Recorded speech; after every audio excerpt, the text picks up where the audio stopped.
Pakar telematika sekaligus ex-Menpora Menteri Pemuda dan Olahraga, Menpora, Roy Suryo menyebut Presiden ke-7 RI, Joko Widodo sebagai orang jahat.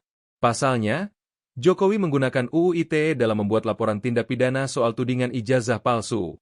Pernyataan itu disampaikan Roy di Polda Metro Jaya, Kamis, 15 Mei 2025. Roy menjelaskan, pasal-pasal dalam UU ITE semestinya dirancang untuk menjerat orang-orang yang melakukan pemalsuan data digital. Seperti merekayasa bukti transfer elektronik hingga mengunggah gambar palsu lalu diklaim asli. Ditanyakan kok saya macam-macam lah, ada podcast ini, saya bilang, ada nggak podcast itu di surat ini? Surat pemanggilannya tentang apa, Pak?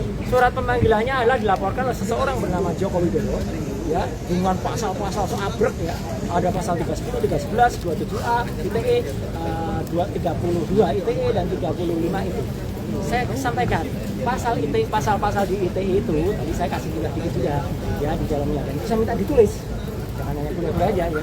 Pasal ITE itu dibuat oleh Indonesia supaya kita itu diakui di dunia internasional untuk informasi dan transaksi elektronik, bukan untuk mempidanakan ya gitu. Jadi jahat kalau ada orang menggunakan pasal ITE untuk mempidanakan. Siapa yang jahat?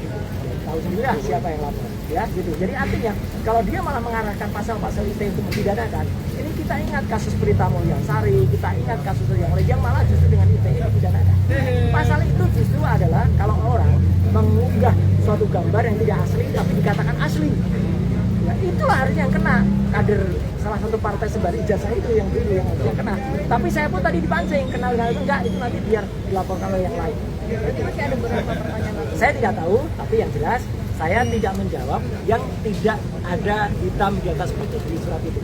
Surat itu menyebut tanggal 26 Maret. Ya. Terkait dengan Saya tidak tahu. video Sultana TV itu? Enggak, makanya karena nggak ditanyakan ya saya nggak jawab gitu.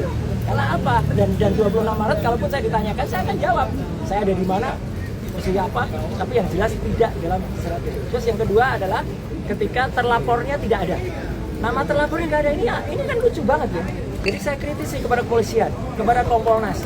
Tolong cek anggota-anggota Anda di Polda Metro Jaya ini. Yang mana ada surat pelapor, nggak ada terlapornya.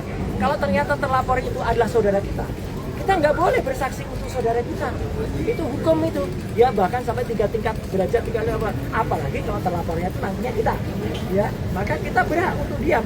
Gitu loh. Jadi satu, nggak ada lapornya. Kedua, undang-undangnya juga yang dipakai adalah pasal 9. Kemudian yang ketiga, lokus dan tempusnya saya tidak mengenal. Itu aja. Jadi jawabannya makanya lah cepat pertanyaannya. Sampai karena jawaban saya selalu sama. Ketika ditanyakan itu saya jawab itu lagi. Download Tribun X sekarang. Menghadirkan lokal menjadi Indonesia.